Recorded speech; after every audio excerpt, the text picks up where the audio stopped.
bangsaning Jim namung madhep Brahmana Begawan Anggara Parna inggih ingkang aran Jim Citrasena. Begawan Anggara Parna ya Jim Citrasena. Nggih. Wigatine apa dene kowe merpeki kelawan aku Penemban? Nuwun sewu panjenengan sinten panengahing Pandhawa sapa ing sapawarga aku Permati. Raden Permati ya dasar para nyata. Wingking-wingking sinten? Aku ya bangsaning Jim. Sapa kowe? Jim dan Jung. Kowe ngapain ngene iki, Tru? Ya saurane ya pengen aku pengen anu ketok ngono lho. Iki bono kawanku Petruk karo Bagawa lah dalah padha celometan. Ana wigati apa Penemban? Raden. Jangan diko badhe tindak dateng pundi? Sumusul lawan kadangku tuwa. Kakang Mas Bratasena nggone babat Wonomarta. Nggih, nai ngaten monggo. Baturan kampir mboten kita ngomong telung kedheping paninggal lenggah sawetawis wonten ing pertapan Sumur Gumulik. Wigatine apa? Kula mboten saged ngaturaken wonten ing mriki. Penemban, yen sampeyan ora bisa ngendikake ana ing kene sing gedhe pangapuramu, aku ora bisa mampir ana ing pertapan Sumur Gumulik. Menika wigati tumrap panjenengan kelawan ingkang kadang anggenipun mapan wonten ing Wonomarta. Nadyan wigati dikaya ngapa luwih wigati nggonku bakal sumusul kadangku sepuh. Kula sing gedhe pangapuramu. Wah, Raden sampun nganten to. Monggo, mangke kula minta dipun dukani ingkang kawogan. Menawi jenengan dika Raden kula aturi kampir kanthi sarana aris boten kepareng nuwun sewu paripaksa kula ing kebadyan jiyan jenengan dika Raden.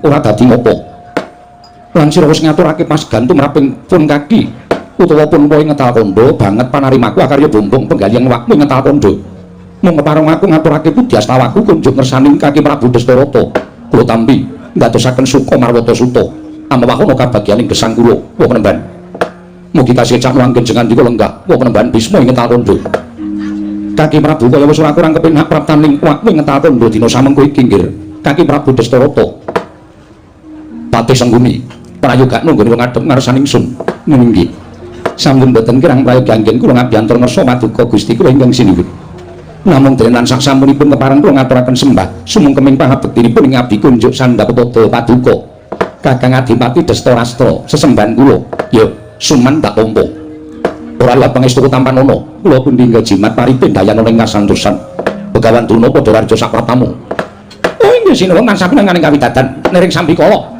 soalipun ingkang abdi pun Begawan Durna namung pareng kula ngaturaken pudyas tawanipun ingkang abdi saha kula ngaturaken sembah pangabekti kula kunjung ngersa paduka diwaji sembahan kula ing Ngastina. Iya Begawan Durna ndak tampa ora liwat pangestu ning sun tampan ana kula menika jimat paripun dayana ing kasantosan apa dene sirat majaning sun wong gagah Kurupati prayogakno nggih ngadhep ngarsaning pun Rama nggih sampun boten kirang prayogi Rama Prabu kepareng kula ngaturaken sembah sumengkeming pangabektinipun ingkang putra pun Kurupati kunjuk sandhapada paduka Rama Prabu Dastarastra ing Ngastina.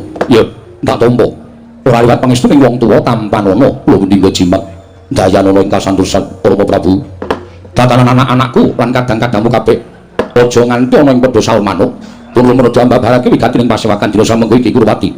Menapa sampun paduka dawuhaken badhe kula candhingga jimat Rama Prabu Dastarastra. Nuwun sewu wong. Saestu adamel gugup gagap guragapan raos sing manahipun ingkang putra pun Dastarastra. Dene rawuh paduka kula Penemban ngetal kondo ingkang boten cecul ingkang saderengipun upami badhe paring dedukan dhateng ingkang putra pun Dastarastra lajeng kalepatan kula menapa ila dene jenengan dika Penemban badhe paring bebingah lajeng menapa ingkang sampun kula tindakaken teka badhe nampi bebingah saking paduka Penemban ngetal kondo kepareng ingkang putra cemadhong dawuh pangandika paduka Penemban Bisma ngetal kondo iki wong Mas Tunana Sidam sekaring bawana langgeng kaki Prabu wonten timbalan ingkang sepisan Bisma sowan ana ing negara Ngastina kuya pisan-pisan aja mbok takokake apa to sababe dene Bisma sowan menang negara Ngastina ngerti ya nggih ngibarate kaya dene kebo ingkang mulih marang kandange aku sowan ana Ngastina kuwi niatku mung bakal tilik marang negaraku tilik marang bumi kelairanku ya bumi utah getiku ya senadyan adoh paraning nggonku mapan ana ing pertapan Ngetal Kondo nanging jejer putra bumi kaya Bisma ora bakal ngiklasake marang negaraku. Mula pendak-pendak aku sowan pendak-pendak aku nitipiksa marang Astina mau ingkang wigati mung kepengin tilik marang kawula negara Astina iki ingkang sepisan dinindungkap angka loro mung kepengin nyatakake marang pawarta ing sumebar warata saindenging jagat apa pancen bener pawarta mau kepara nyata apa mung kandhek ana ing pekabaran babagan menapa penemban Kaki Prabu wonten timbalan mula Kaki Wangsana pitakonipun kula ingkang kanthi pertitis aja mbok longi aja mbok imbui kula badhe munjuk atur nasa paduka penemban jumbuh kaliyan menapa ing sampun paduka ngendikaaken apa pancen kepara nyata yen to Kaki Prabu Dastarata wis jumenengake Kurupati minangka dadi Prabu Anom ana negara Ngastina tegese yen to sesuk mangsa kala Kaki Prabu kuwi lengser keprabon ingkang gumanti keprabon Ngastina Kurupati Dastarata kabar ingkang mengkene mau apa pancen kepara nyata apa mung kandhet tekan pekabaran para Kaki langsung ana pitakone awakmu ngetal kandha iki Dastarata Tendra ingkang Kuswitur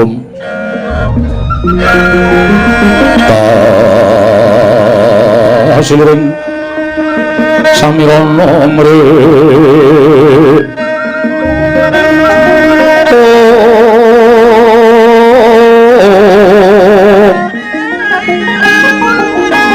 sekar pacung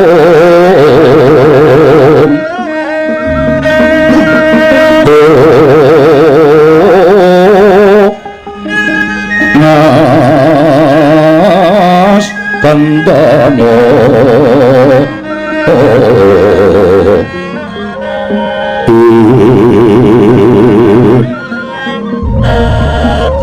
mawiraras retnaning diya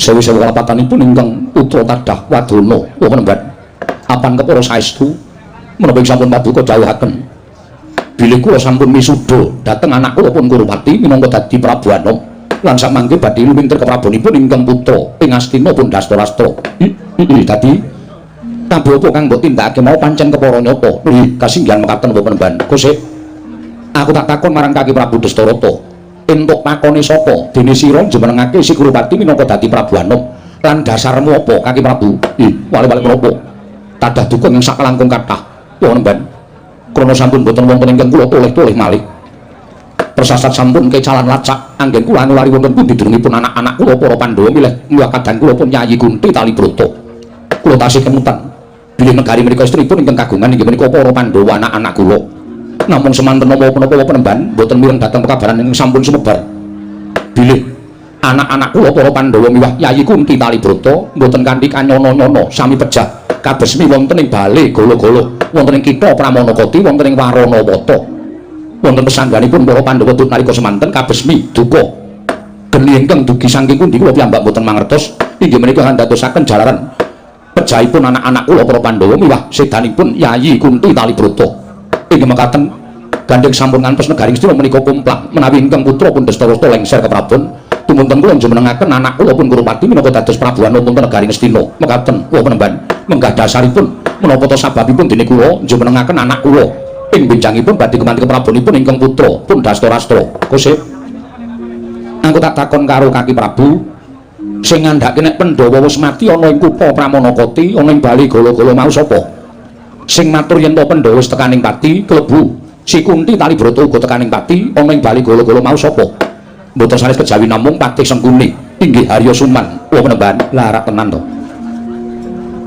Kaki Prabu wonten timbalan apa aku mbok nilani sambung rembug karo Patih Sengkuni kula sumanggaken kula penemban Purbawasisa wonten asta paduka kula penemban Bisma Suman Patih Sengkuni kula wonten dawuh apa pancen kepara nyata kowe ingkang ngaturake ento Pandhawa tekaning pati ning bali golo-golo inggih leres saya aku tak takon karo kowe Kaki Wangsana pitakonmu kanthi pertitis dasarmu apa lan kanthi bukti apa yen kowe ngarani Pandhawa tekaning pati ning bali golo-golo inggih nalika semanten kula menika sak sampunipun geni ingkang ngubar bali paremanipun para Pandhawa menika sirep tumunten kula ngupadi wonten ing saklebeting bali manggihaken rongkongan menungsa cacah 6 ingkang sampun gosong kabesmi awit agenging hakni nalika semanten kula saged mesthekaken bilih rongkongan cacah 6 menika mboten saged kejawi namung rongkonganipun Pandhawa gangsal tuwun Dewi Kunti Talibrata mila tumunten saged kula tetepaken menawi para Pandhawa tuwun Dewi Kunti Talibrata sampun pejah kabeksi wonten kita Pramanakati Gusti saiki tak jlentrehke saka ngarep inggih langsung ana pitakon kani pertitis ya sengguni aja apus-apus mboten peremban nalika semana sing yasa bali golo-golo mau sapa inggih undagi ingkang namipun Purocana sapa sing akon ingkang dawuh kula ya kuwi bener apa sing mbok aturake marang aku bener inggih terus saiki aku tak takon karo kowe nalika Pandhawa padha mesanggrah ana ing bali golo-golo kuwi Kurawa padha menyang endi Kurawa ugi sami mesanggrah wonten ing sak caketipun bali paremanipun para Pandhawa lah saiki aku tak takon karo kowe kok iso bali paremaning Pandhawa kobong mongko bali paremaning Kurawa ora kobong mongko jarimu kowe matur yen to bali paremaning Kurawa lan Pandhawa kuwi cecaketan kudune upama bali paremaning Pandhawa kuwi kobong bali paremaning Kurawa ya kobong ning kena ngopo kok iso ora kobong terus saiki aku tak takon karo kowe geni sing kobong bali paremaning para Pandhawa kuwi saka ngendi ayo Bangsulana Suman kula wonten dawuh geni sing kobong bali paremaning Pandhawa kuwi saka ngendi lah menika kula mboten ngertos Gusti to nalika wengi kuwi kowe nendi kula sareng kalian para anak-anak kula para Kurawa mestine kowe ngerti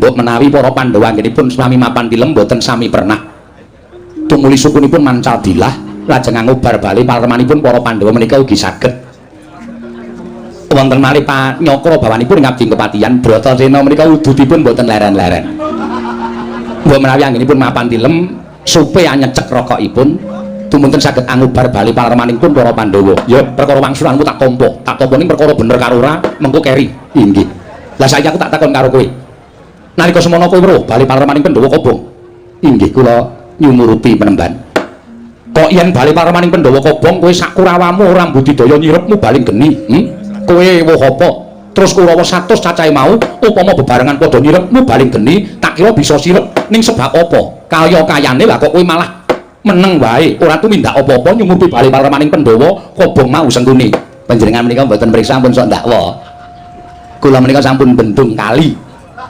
kinarya nyirep dhateng paremanipun para Pandhawanipun kobong nah nyatanipun gandeng wancinipun ketiga ngerak tur dasaripun anginipun ugi banter mila mboten dangu bali paremanipun para Pandhawa tumunten kobong kula sampun budidaya kan para sata Kurawa anyirep dhateng mubaling geni kala wau penemban Suman kula wonten paring dawuh yen kabeh tak buka ning kene kowe ora isin monggo kula namung kantun nderek kemawon ngene tak wiwiti saka ngarep ya nggonmu wangsulan kowe dawuh karo Purocana kok nyanca bali paremaning para Pandhawa aku ngerti kabeh yen kowe tak buka ning kene gedhawamu lurekmu kowe aja wirang kowe dawuh karo Purocana kok kon gawe paremaning para Pandhawa sing digawe saka barang sing gampang murup ya kuwi saka barang sing garing tumuli tok wenehi ganda rukem sartane liya-liyane barang ingkang gampang murup wekasen yen disumet sak wanci-wanci bakal ngubar kabeh mau wis tak ngerteni rancangan-rancanganmu mau aku wis ngerti Sunan iku pertikelmu nggonmu gawe pati ning para Pandhawa mau janjane aku wis weruh lan kowe tak omongi rongkongan 6 sing mbok temokake ana ing bali paremaning Pandhawa mau dudu rongkonganing Pandhawa ingkang beta rongkongan kula kok panjenengan maido kula menika ngantos nyewa ambulan 6 kok nggo ngopo kok nggo ngopo iki kinarya gotong dhateng para Pandhawa ingkang sampun dados rongkongan menika sak menika Pandhawa sampun kula petak wonten ing Taman Makam Pahlawan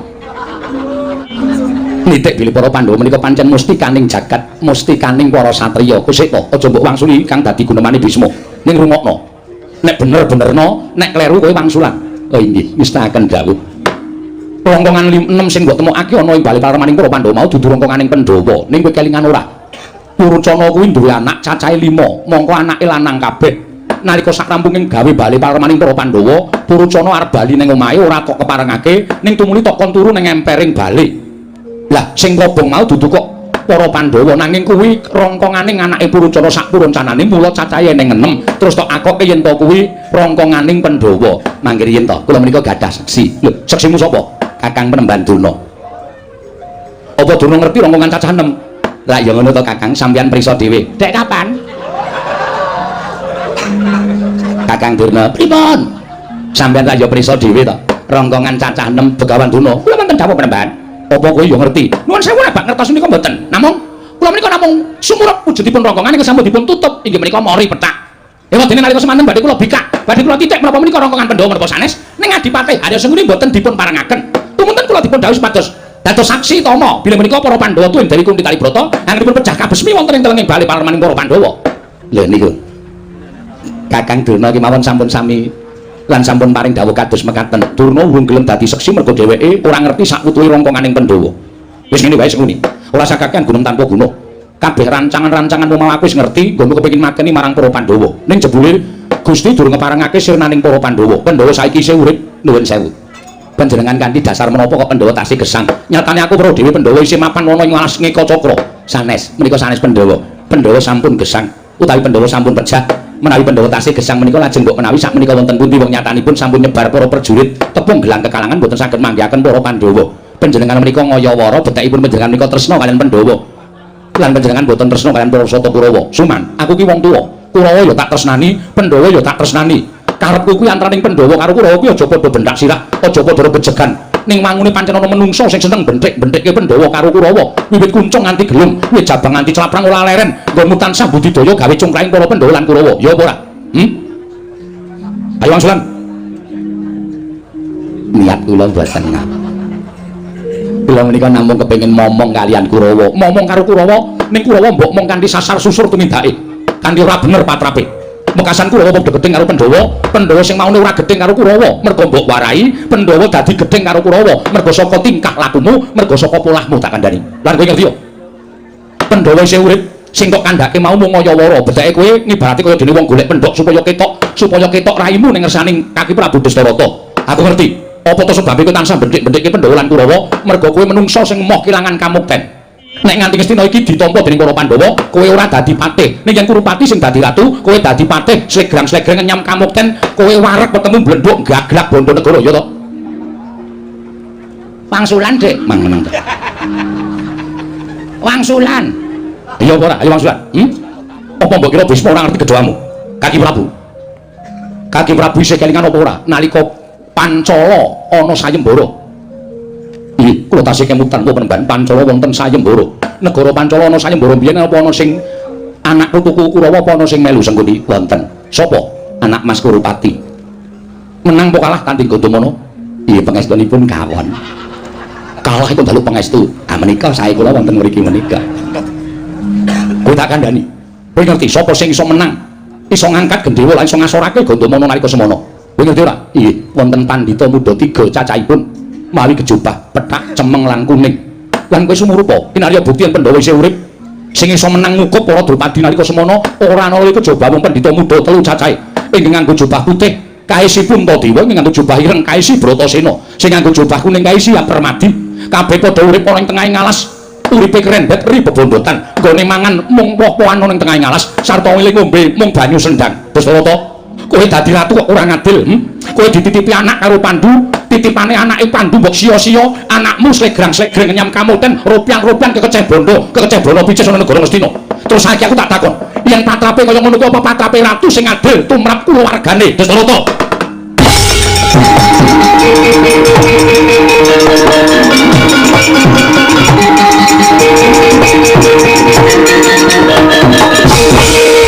bagus yo pijar muwun tanpa guna nurku pijar bakal yatik nira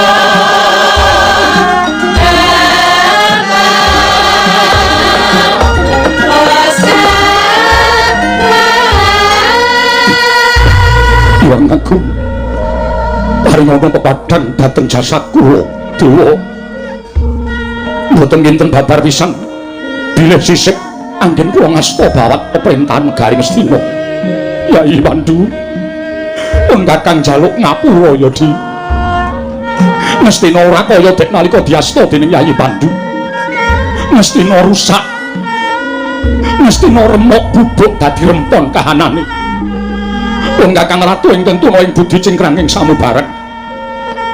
Sawijining nalindra ingkang ora bisa nyumurupi marang gelaring jagat wae semih rembulan. Anane mung diblithuk karo menungso saka kiwa tengenku lan ngarep buriku.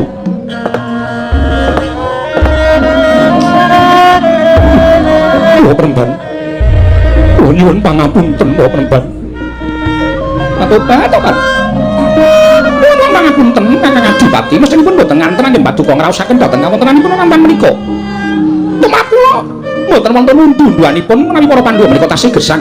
Jero menika sanes putra paduka. Putra paduka ingkang sah menika nggih para Sata Kurawa. Kula sampun sangat-sangat anggen paduka menggali dhateng para Pandhawa. Tumrap kula Pandhawa tasih gesang nggih. Prayogi upami sampun boten wonten nggih. Kados pundi malih kedah dipun ikhlasaken. Ingkang kedah panjenengan muktekaken tuwin dipun budidaya pados saged mukti menika namung putra-putra paduka para Sata Kurawa. Kenging menapa teman-teman paduka nutuh dhateng diri paduka piyambak. Namung babagan para Pandhawa.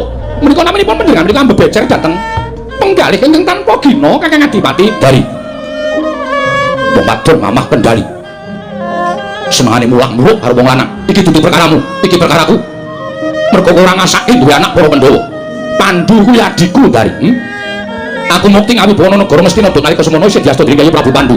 Diayomi uripku. Ning bareng aku dititipi anak-anake kok aku ora iso nggula mentah karo anak-anake Pandhu. Ing mestine antaraning Kurawa lan Pandhawa kuwi padha urip bareng ning negara Mestina. Ning mergo aku wuta, aku ora weruh, wekasan aku gampang diblithuk karo menungso sing panjingan jiwane iblis. Mestinipun Pandhawa wong wedok senengane wangsulan. Inggih nyuwun pangapunten. Wedok anggere rambute kriting ngono mesti. Rambute kriting gegere melengkung. Iki senengane melu-melu perkara. Nek di kekarepan ora kena dindake. Nek sing muni kekarepane iki ya kudu iki. Aku wong lanang nganti kaya babak-babak dengkulku. Apa tumun ratu kok saben dina kok ngombe nduk bebek 40. Engko nek aku sing dikarep kowe ora gelem kok tinggal ndelik, mongko kowe ora ngerti nek aku wuta. Nabraki apa-apa. Gregeten tak tutukke. Betul. Ini yang pangapunten Kakang Adipati nyuwun basa melu perkara iki. Wonten ban dinten sak mangke. Anggen kula njenengaken Kurupati minangka dados Prabu Anung kula jabel. Tetep Pandhawa ini kedah nampi negari Ngastina. Ose bener nanging kurang bener. Liripun sabda Brahmana Raja ora kena wola-wali. Kaya Kresna tenamen drancang. Yen nganti wola-wali pangandikaning Ratu Ngastina. Iki mengko ora bakal becik kedadiane ning negara Ngastina. Lajeng supados saged nebus dhateng kalepatan kula lenggah sing prayoga ning kene akeh para pinter akeh para winasis klebu Begawan Durna apa dene Wakmi Ngetal Pandha ingkang bakal asung kepadang lan penggalihing kaki Prabu Dastarata lenggah nggih lenggah aja kaya ngono ndak sinuraking jagat adeking Ratu Ngastina Dastarata.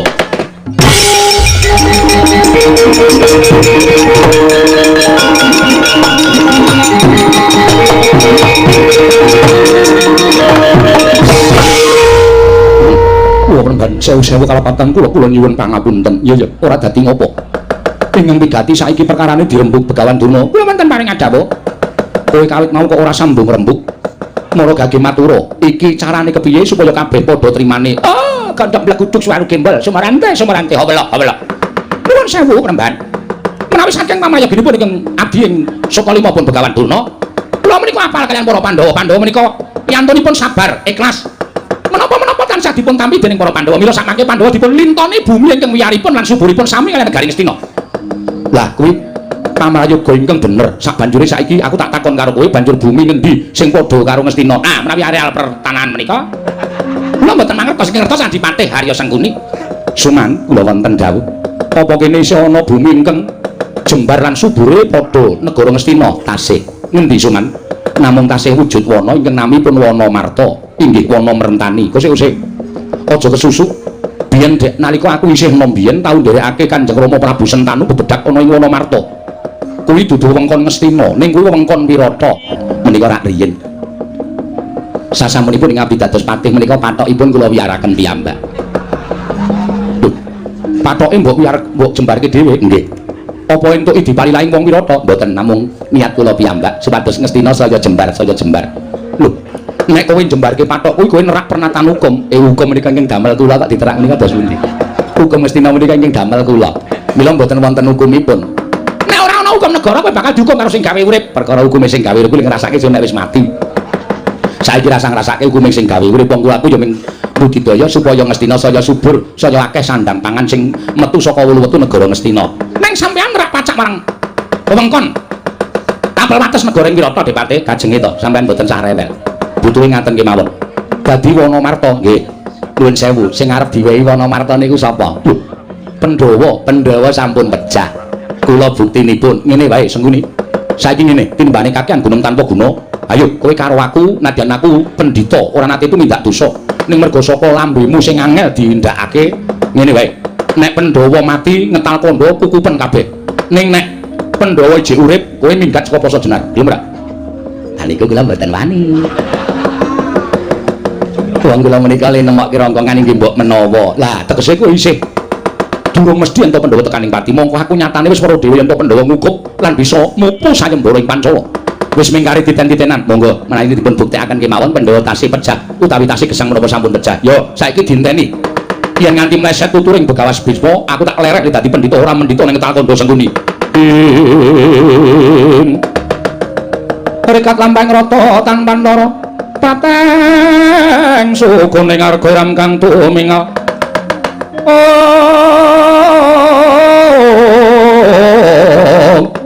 Ram kang tumingal dendeng saingga praja. Didemadaning pasewakan. Sami midhangaken pangandikanipun Sang Mahapurusa Ora Bisma. Badhe tintrem madaning pasewakan agung negari Ngastina. Datan mubah datan musik nopo Ngastina Prabu Dastarastra nalika semanten kodheng sutaning galih. Dumunung ana lekaring ribet. Mlenggahi kanyup napa watu kanyup Jarwa ganten wardu Jarwa keca minangka donga bang ida dunanting dasaring Werta. Kasaru geger njaba, kasaru ana prakara angin gedhe. Anyarengi praptaning Sang Bratasena. Sigra minggah andha rante. Minggah madaning Datulaya. Kagyat Sangya para sami lenggah madaning Datulaya.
Sinong mati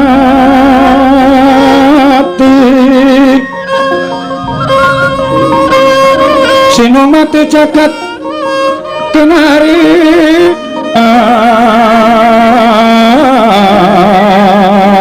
amon mbak lumembak ombak ing samudra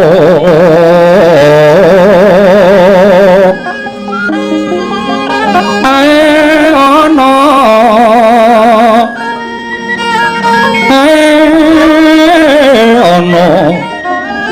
balung ambraganggeng awit dencengan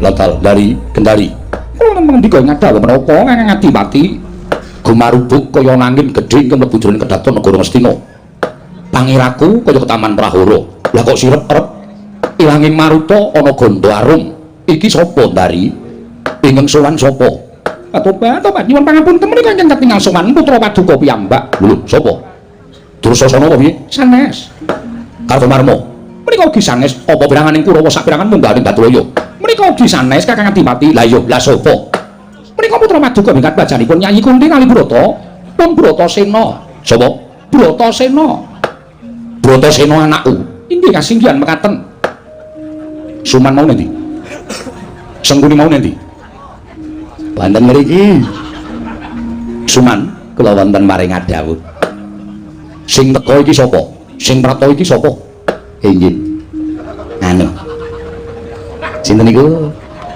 Raden Bratasena sing matur nek Pandhawa tekaning pati sapa kula terus saiki kowe nyawang ora iki sapa sing teka nggih menika Raden Bratasena tegese Pandhawa mati lho tegese Pandhawa ijik urip nggih kula rak iki namung mbok umpami Pandhawa menika sampun pejah rongkonganipun wonten buktinipun yen ngono bener ngendikaning wong Talkanda yen rongkongan mau rongkonganing Puruncana sak anake 5 cacahe sing padha mbok aturake yen to kuwi rongkonganing Pandhawa suman kowe kok tegel-tegel arep apus-apus karo aku to wis ngerti aku picawa gina cacat netra ora weruh marang gelaring jagat esmir bulan ning tremune meso kok blusuke laku ning Ratu Ngastina menungso keparat kowe inggih basa wangsulan mboten janji tok balik iki diteno tak copot kowe lho mbak balik ning kloso jenar dadi jelantah kowe inggih kowe ngerti ora to kowe iso tuku apa-apa ora mergo kowe melu aku to tak kandhani kok dadi kowe arep minta kaya mengkono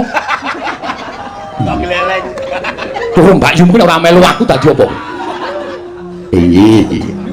iya karang ya bawaan ki mesti ngono rasa sampun Bu mboten Bratasena padha kandha Harja Saprata mungkir anakku wong bagus Bratasena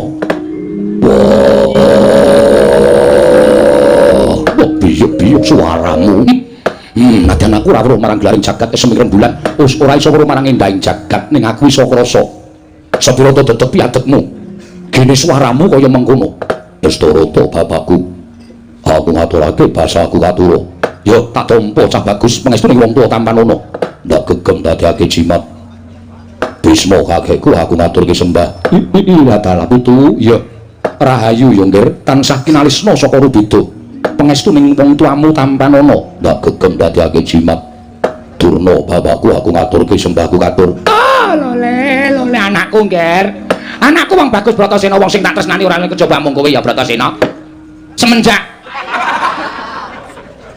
kowe saka bali segala-gala saka kutha Pramanaka tilang mbuh menyang diparane pendak bengi ora kendhat Kutasama nekung puja brata ngersani Gusti Ngakarya jagat muga-muga Pandhawa tansah kinalisna saka Rubeda tansah wilujeng nering Sambikala buktine apa dongane bapak ditampa dening panguwasaning dat kamur wendat Bratasena kowe slamet ya cah bagus slamet syukur waras to ngger waras pengestune bapak Tampanana yo tak gegem dadekake jimat Kurumati kakangku aku ngaturke peti yo Dimas ndak tumpuk pengestunipun Kakang Tampanana tak gegem dadekake jimat Dastarata bapakku piye nggih syukur kowe ora dibageke dhewe ora kaya kowe mangka ketok lho kabeh dibekteni kok aku kok ora wong ki kari undu-unduane nek pakartine elek ya undu-unduane mesti karo elek tandurane ala ya undune sarwa ala tandurane becik ya undune sarwa becik wong sampeyan iki wong urip kok dipatekke syukur ora disebuteni karo Bratasena ora dipeteni ora patheken. Ora apa-apa. Dastarata bapakku, kulub. Bratasena piye? Sing gedhe pangapuramu tanpa nalika aku sowan ning negara Ngastina.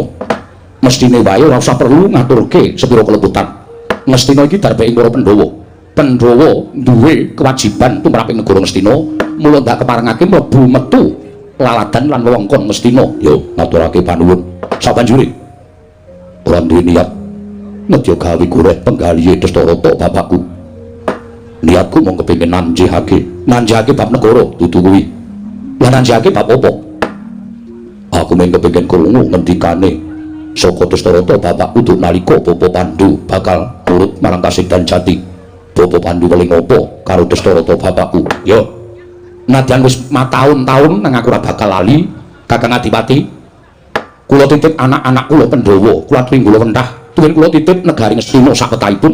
Mangke menawi anak-anak kula sampun dewasa, Ngastina menika kula aturi mangsulaken dhateng pangawaosipun para Pandhawa. Ngono mungguh ngendikane bapakmu ya Yayi Pandhu. Para kaki saya tak matur. Pandhawa wis padha dewasa, Pandhawa wis padha bisa mulir budi ngasah kadewasan. Dina samengko aku diutus dening Kunti Babu supaya nanjihake bab negara Ngastina. Mula wektu dina iki aku njaluk keterangan ingkang gumathok. Babagan negara iki bakal mbok balikake marang Pandhawa wutuh. Apa mung sak sigar semangka? Pandhawa bakal nampa apa wae ngendikane Dastarata bapakku. Jagat Dewa Bathara jagat Pangestunggal. Bratasena, Dastarata bapakku piye? Upama aku mbok arani luput, apan pancen kepara nyata. Kabeh tuk sumbering perkara keluputan iki aneng bapakmu Dastarata. Utak kandhani yo nggih. Nalika sak condring kepungkur ana ingkang biyawarakake yen to Pandhawa wis tekaning pati. Mula gandeng Pandhawa tekaning pati ora ana sing tak toleh-toleh meneh kejaba mung kakangmu Si Kurupati. Aja nganti Ngastina iki kumplang, ora ana ingkang lenggah dampar. Tumuli sawise aku ngerti yen to Pandhawa wis padha tekaning pati, nadyan kabar mau ora nyata, awakmu ing Ngastina misuda marang kadangmu Si Pambayun ya kuwi Si Kurupati minangka dadi Prabu Anom. Monggo wis kabeh sumebar warata saindenge jagat yen to ingkang bakal gumanti Prabu Ngastina kuwi Si Kurupati. Kulo yen to nganti ucape Ratu Ngastina iki blendra-blendre kaya banyu tumumpang godhong sente, do nyono cerak nyono padha mestani yen to Ratu Ngastina ki wong sing ora tetek marang kewajiban kanalindrane. Yo mula reksanen kanalindrane awakmu Ngastina. Reksanen yo nggih tak jaluk negara iki ikhlasno men dilenggahi Si Kurupati nanging Pandhawa bakal entuk liru bumi ingkang jembare sak praju sak bobot kalawan Ngastina. Ya subure ya becike kabeh mau bakal padha kalawan negara Ngastina. Dastarata bapakku, Bratasena piye? Yen to pancen kaya mengkono, babagan Ngastina wis mbok paringake marang Kurupati, Pandhawa ora bakal awon sarta anggrundel. Pandhawa ikhlas. Nanging jumbo karo ngendikaning Dastarata bapakku yen to bakal menehi bumi liru Ngastina. Ya kuwi bumi ngendi? Papan pernahe menyang ngendi? Wujude apa? Mara gage dawuhna. Wujude wana, alas gung liwang-liwung. Alas gawat keliwat wingit kepati satu mara satu mati jalma mara keplayu. Kang aran Wanamarta. Yen Pandhawa nampa Wanamarta minangka dadi liruning negara Ngastina, Babatana Bratasena. Babatana yen bisa mbok babati yasa negara Muktiya Ngawibawa Nyakrawati ana ing bumi tanah Wanamarta. Werkudara. Manganjur lakune ngangin kukurandrane ngarga.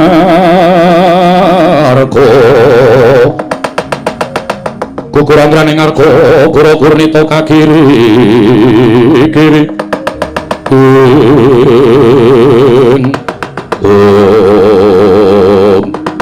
Wah, yen pancen dadi palilahe Dastarata bapakku aku mingkari manut. Dina iki aku njaluk pamit. Aku budal menyang Wanamarta, babatane Wanamarta kusik Bratasena aja kesusu. Durung ilang kangenku ayo tak kanthi kembul bujana karo wong tuamu. Perkara kembul bujana tinembu mburi yen wis rampung gaweanku mengko gampang karo padha bakal rupian-rupian lan seneng-seneng. Yen wis dadi niatmu budal saiki, para saiki matur kinarya tandha tresna. Aku marang anakku Si Bratasena, kowe njaluk sangu apa nggih? Kowe njaluk sangu apa? Apa brana picis? Loro ketonang surang sarapetan badan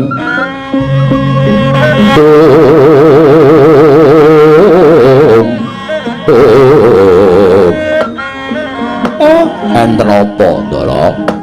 Lah kok dadi sampeyan mandhap saking pertapan Saptawarga ngawe sang jaling ngerpat puno kawan lebeting ngabdipun Semar. kula nyadran dawuh Den Kakang Semar dalem nyawa garing Petruk apa dene kowe Bagong dalem Ndara wonten dawuh Den wonten timbalan Ndara ngerti yo lamun dina iki Kakang Mas Bratasena nampa dawuh pangandikaning Kanjeng Prabu Dastarastra nalika semono Kakang Mas didhawuhi dening Kanjeng Ibu supaya nanjihake negara Ngastina nanging jebul Ngastina wis samapta ing gati sawiga ing diri bakal jumenengake Kakang Mas Kurupati minangka nalindra Ngastina tumuli Kakang Mas Bratasena pinaringan dawuh dening Kanjeng Dastarata bakalan tuk liru bumi ingkang subur lan jembari padha Ngastina ora kejaba mung Wonomarta Kakang Semar mula wektu dina iki Kakang Mas Bratasena wis ndhisiki babat omentrenging Wonomarta Kanjeng Ibu dawuh kelawan permadi kene sumusul rewang kelawan Kakang Mas Bratasena Kakang Nayantaka samareka den prayatna samures eka balik titiyani gandayani tresnya purnama sasi kilar-kilaran ing tengah latar milang lintang Bima Sekti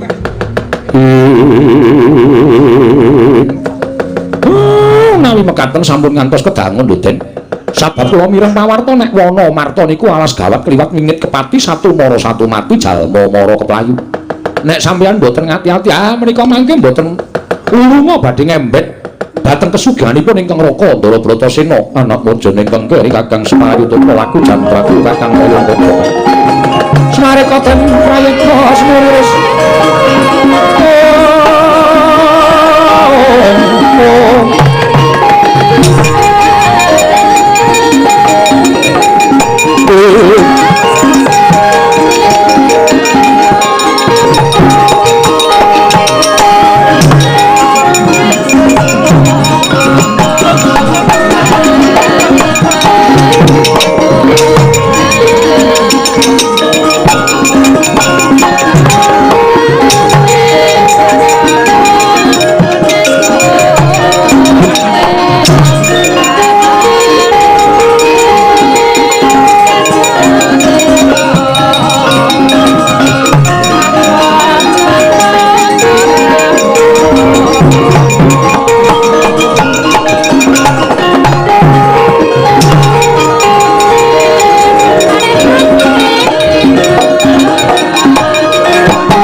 kang kilare wangsit bendha kembang ngacape ing tawang susuh angin ngendi nggone tetiang kaludra Mas Patik Raja Dewaku lagi wae ngemban dawuh timbalan ing Sang Hyang Bathara Indra yen to aku kinden ngulari papan pernahe satriya 5 cacahe wondene ciri getheke wis dingendikake dening Hyang Pikulun Bathara Indra lha kok dadi kening satriya sing ciri getheke jumbo kan ngendikaning Hyang Pikulun Bathara Indra aja kaget den aku merpeki lawan sira Raden ingkang sanyata bakal ora suwe meneh nampa kanugrahan Raden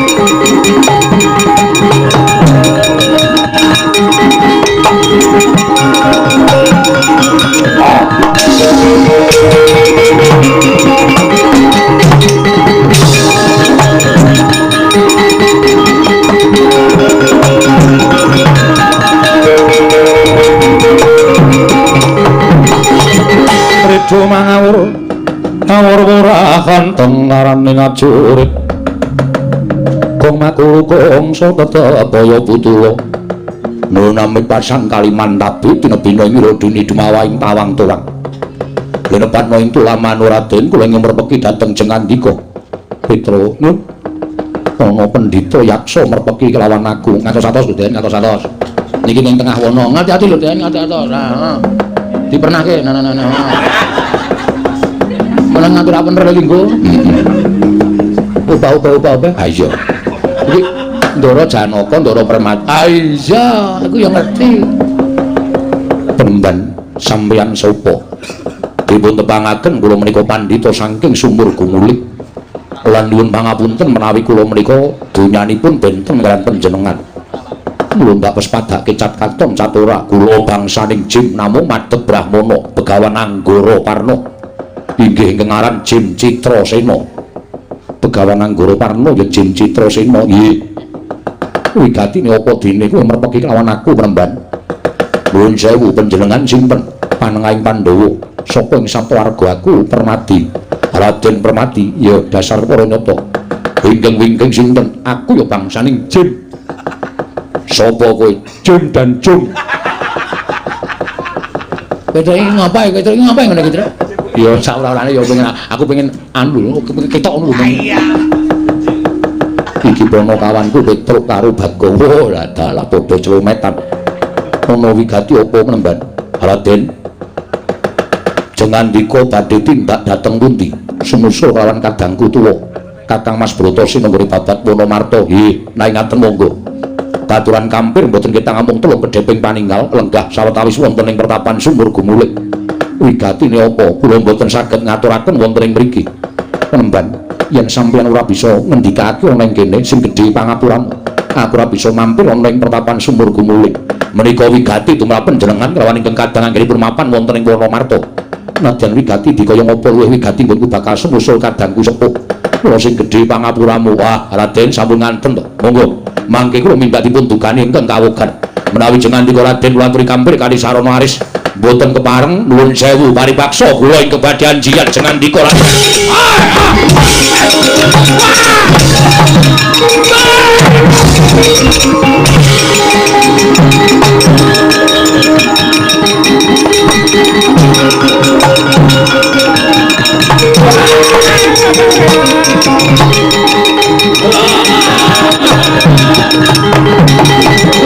Pak, ojo meneh wae, Pak.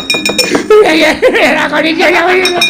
Waduh, gua cikur.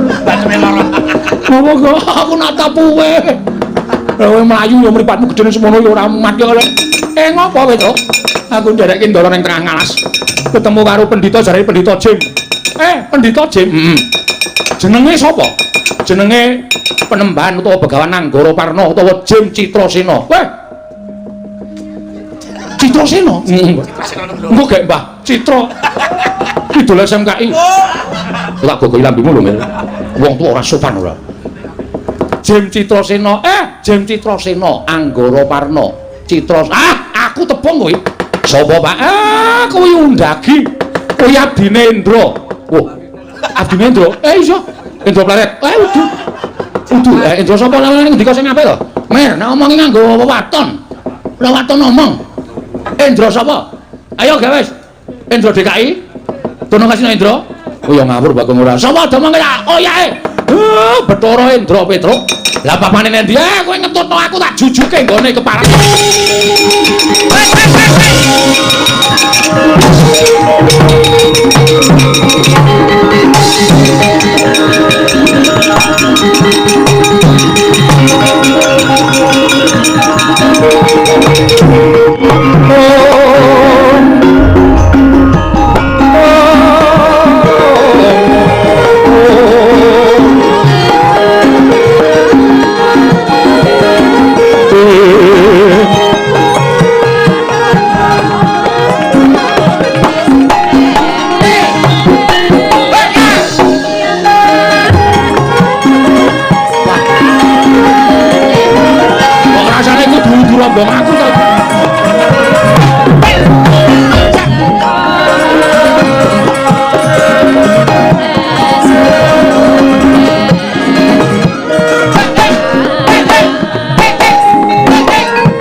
asma Bangarono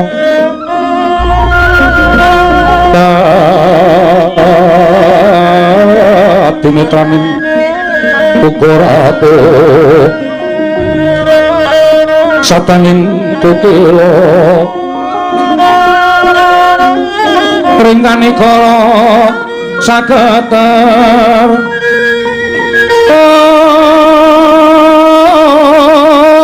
Kene dunga engkung lir guru sing pine panca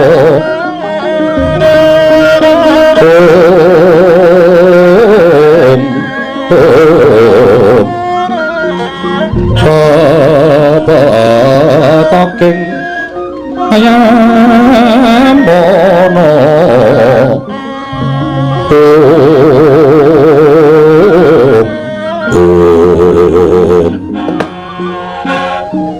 kula rak sampun matur to Raden bilih niat kula menika mboten awon namung sejatosipun badhe caos margi dhateng jengandika Raden babagan apa Pramban anggen paduka sakadang badhe ababat Wonomarta sawetawis kula badhe cariyos Wonomarta menika mboten wujuding wana limrah namung wana pujan estunipun menika wujuding negari Kajiman wonten ing Yasa menika Sang Hyang Bathara Indra kula undaginipun tegesipun kula ingkang mangun wewangunan Praja Kajiman kacariyos Praja Kajiman menika dipun tenggo dening abdinipun Bathara Indra inggih menika wujudipun jin gangsal cacahipun wadya balanipun kathah sedaya mapan wonten ing Wonomarta wonten ingkang lenggah dados Nalindra jin wonten ing Wonomarta ingkang jejuluk Prabu Yudhistira kadangipun angka kalih nami Raden Dandun Wacana angka 3 Raden Danang Jaya angka sekawan gangsal kembar namipun Tripala Dama Granti Yudhistira Dandun Wacana Danang Jaya Tripala Dama Granti inggih Raden lah kacariyos sawetawis kula menika rak nembe dipun timbali Sang Hyang Bathara Indra paring dawuh kaliyan kula Anggara Parna negara Jim Kajiman Wonomarta wis titiwanci kababar kamanungsan wonten ingkang bakal nampa triman kanugrahan negara mau ora ya kejaba titah ingkang cacahitan prabeda kaya abdiku bangsaning Jim sing mapan ana ing Wonomarta satriya 5 cacahe kang aran Pandhawa ciri getheke wis dingendikake dening Panjenengan Ulun golek ana sarta wene ana jaya kawijayan ya kuwi keringkianing bangsaning Jim mila panjenengan kula boyong rawuh wonten ing sumur gumuling menika namung badhe kula caosi pusaka 3 cacahipun ingkang dados inggih menika keringkianing bangsaning Jim setunggal inggih menika ingkang winastan Lisah Pranawa angka 2 Oyot Bayura angka 3 Watu Timpuru Lisah Pranawa menika menawi dipun sataken wonten ing netra saged sumuruk bangsaning Jim Oyot Bayura menawi dipun sabetaken bangsaning Jim saged lumpuh mboten gadhahi daya wondene Watu Timpuru menika menawi dipun sawataken bangsaning Jim saged lebur tumpur tanpa dadi ketiga pusaka menika mugi paduka tampi saged dados sarana anggen paduka ngrencangi kadang jengandika Raden Bratasena babat Wonomarta supados enggal rampung pakaryanipun saengga nampi bebingah saking Sang Hyang Bathara Indra wujud negari Kajiman menika kala wau Raden pandhita kang kinarya wangsit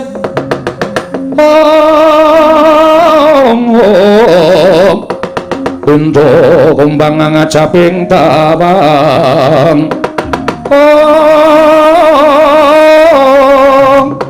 susu angin ngendikane miang kalih ing kangkung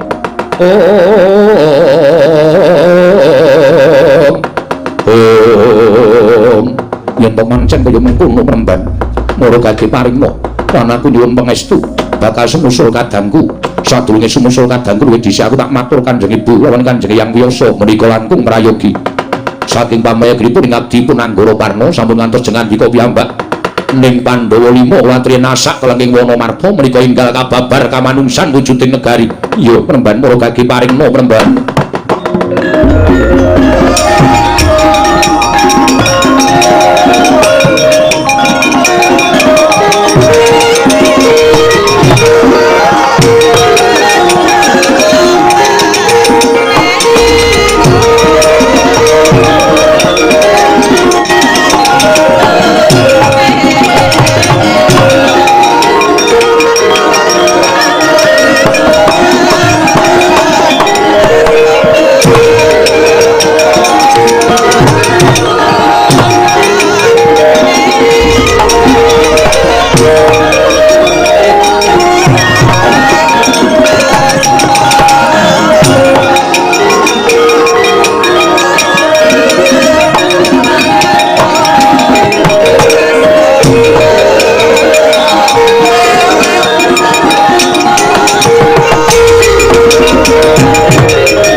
dhateng kawusa lan panggihan Permadi ingkang kapulet pedhot mawa wisa nenggih pusakanipun Sang Patih Sapu Jagat Tampang Sutra Jala Kencana nenggih Sang Bratasena namung gereng-gereng dhateng mobat dhateng musik.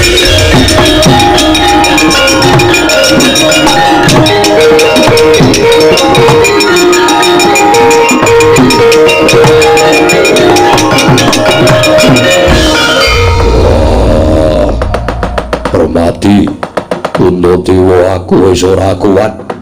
Kundi Babu, wah kakek abiyasa aku pamit mati nang kene. Aku wis ora iso ambegan Permadi, kowe ndang mrene. Kuntadewa aku tulungono.